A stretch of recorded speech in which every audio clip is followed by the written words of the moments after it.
Today breaking news, Russia's Medvedev warns enemies of new reality as Kremlin ditches nuclear treaty.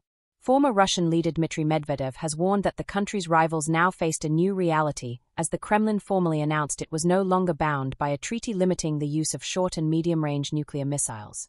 Medvedev, who today serves as the deputy chairman of the country's Security Council and is known for issuing frequent apocalyptic threats on social media, was continuing a war of words that prompted President Donald Trump to redeploy 2 nuclear submarines last week.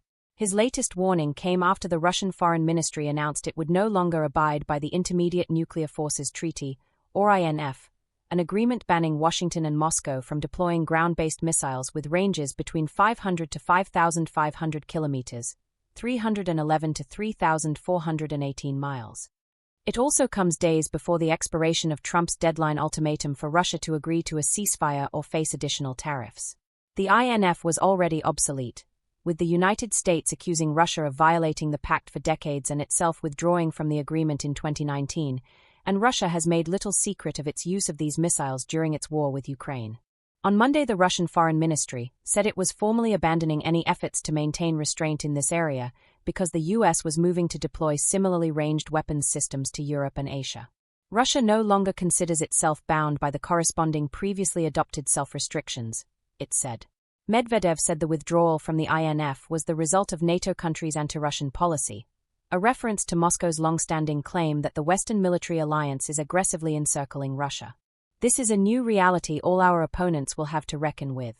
Expect further steps.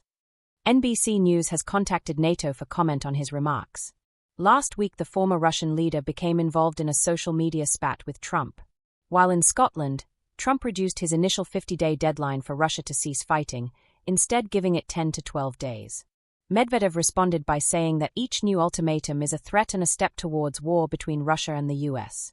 On Friday, Trump reacted by ordering 2 nuclear submarines to be deployed to appropriate regions, just in case these foolish and inflammatory statements are more than just that. This social media back and forth is playing out as Russia makes slow, grinding gains on the battlefield in eastern Ukraine. From the skies, Ukrainian civilians endured another hellish night of Russian drone and missile attacks, as well as shelling on the Zaporizhzhia, Kharkiv, Sumy, Kherson and Donetsk regions. Over the past 24 hours, at least 15 civilians were killed, officials said. Ukrainian President Volodymyr Zelensky thanked Trump for putting pressure on the Kremlin. Russia is dragging out the war against Ukraine for one reason only: it has the money to keep the war going, he said in his nightly address Monday. All sanctions that restrict Russia help bring peace. All weapons that strengthen Ukraine help bring peace. All political actions that isolate Russia help bring peace. Voicing an opinion common among Western experts on Russia, Mark Galeotti, warned against reading too much into comments by Medvedev.